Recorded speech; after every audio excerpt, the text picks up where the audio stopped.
Everybody, Professor Doom here. And for the people who didn't know about my other backup channel and the Maui videos that I've placed up on that channel, Rebel Space Yes 23, check them out there. So we're going to listen to this guy right here about the whole water situation and the Maui fire. Sure, some of you guys have seen this, but I'm going to give you some commentary to go with it. So a lot of things had to have fallen into place to make this look like the suspicious act that it is. You have where people were being approached to sell their land before the fire happened, and people were refusing. There is talk about them wanting to make this into a 15-minute city. During the fire situation, you had a captain, police chief Pelletier, ordered a blockade of the one exit off of Front Street that happened to be where the fire was at super speeds heading towards, and people were trapped in their car, or they actually seen it coming and they escaped their car and ran for the water. A lot of people perished right there. And they perished because of the blockade order from this police chief. You have sirens that were not utilized to warn the people of a situation. Okay? Those sirens are there for a reason. Hurricanes. Are they? So we can get back to that. We're going to get back to that when it comes to this whole water situation. You had kids that it was reported by the mainstream media that they were sent home that day. That's not true.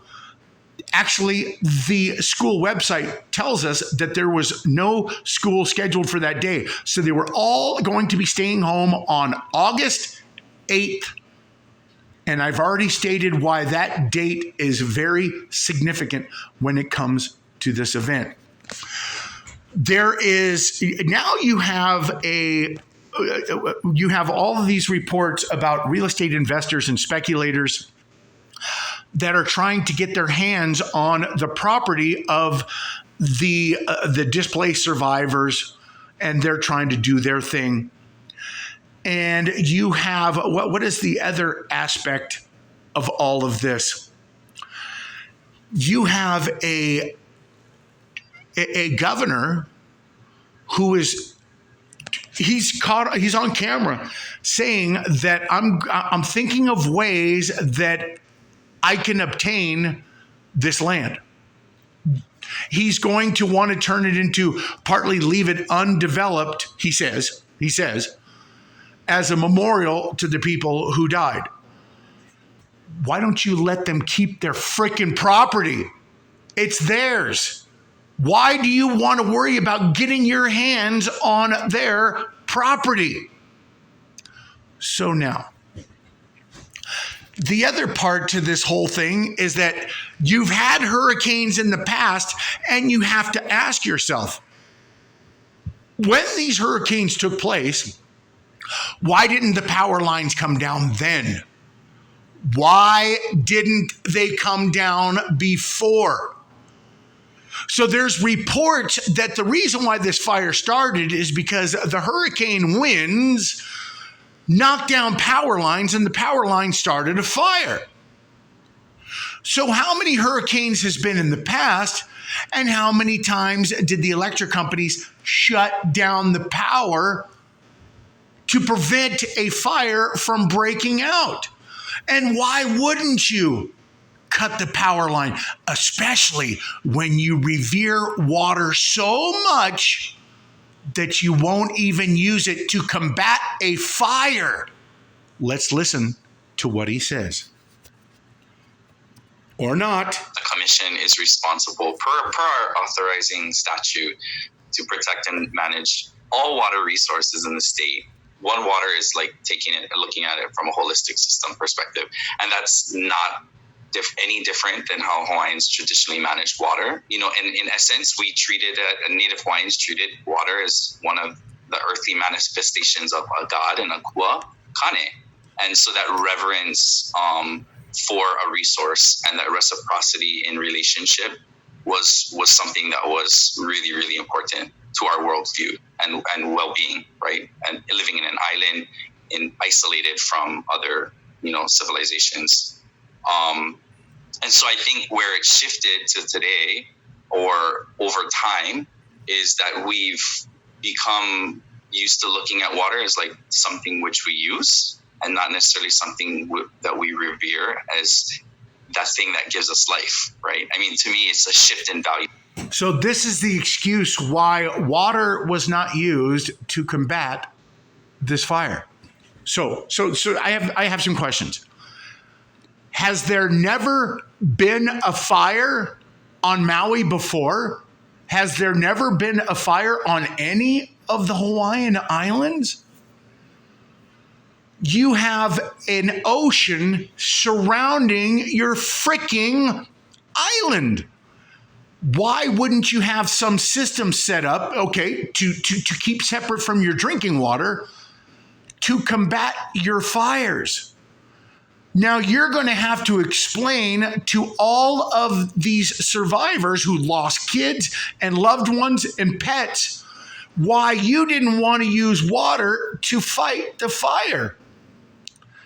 So I cannot believe that water has never been used to fight. Listen, there's fire departments all throughout the continental United States because fires happen. I cannot believe that they're going to try to tell us, well, we've never had a fire on our island before. Yes, we have fire departments, but we've never had a fire to worry about using water to combat those fires. Really? But yet, you're coming up with, listen to everything that I said. Listen to all of this in a totality of how all of this came about. The electricity, but hurricanes have hit before. Did they ever shut down the power before? Or perhaps maybe the electrical lines were set up to fail. We don't know the answer to that. You have the blockade of the street. You have the kids being sent, not having school that day. You have these reports of fire cans that have been found, or reports of vans dropping off fire cans in areas that were surrounding the fire. Here's my main question to you all. What fucking good does water do you to revere if there's no one fucking left to drink it? Does that make sense? You just had so many people gone, and well, now they're saying that the water is tainted or contaminated. Well, you got nothing to revere now, do you? It would have been better that you used that water to fight the fire than do the finality of it now. All I'm saying is that it does not make any sense. If you've never used water on any fires before because you revere it so much, doesn't explain why you wouldn't use it here. If you've used it on other fires before, why wouldn't you have a system set up to extract the water from the ocean that you're surrounded by to fight your fires? All of these stories do not make a bit of sense. But if you think about what's the desired outcome, especially when you have a governor who's talking about wanting to get his hands on all of this land for a reason, then all of this starts to make sense of why they weren't worried about freaking the homes burning down. Does that have any kind of legitimate commentary there? Does any of that make sense to anybody? Well, I'll leave you guys with that. You guys can marinate on that for a while. And because I definitely calling a spade here, that all of this just it reeks of BS to me. Not my commentary, but this whole event is reeking like, and all of these, you got survivors. Let me finish with this. You got a lot of survivors who are there that are now able to get their videos out. And what are they saying? Let's hear what they have to say from their mouths. And they say that this smells like shit. If they say it, well, then you know it's got to be true. Thanks, everybody. And, you know,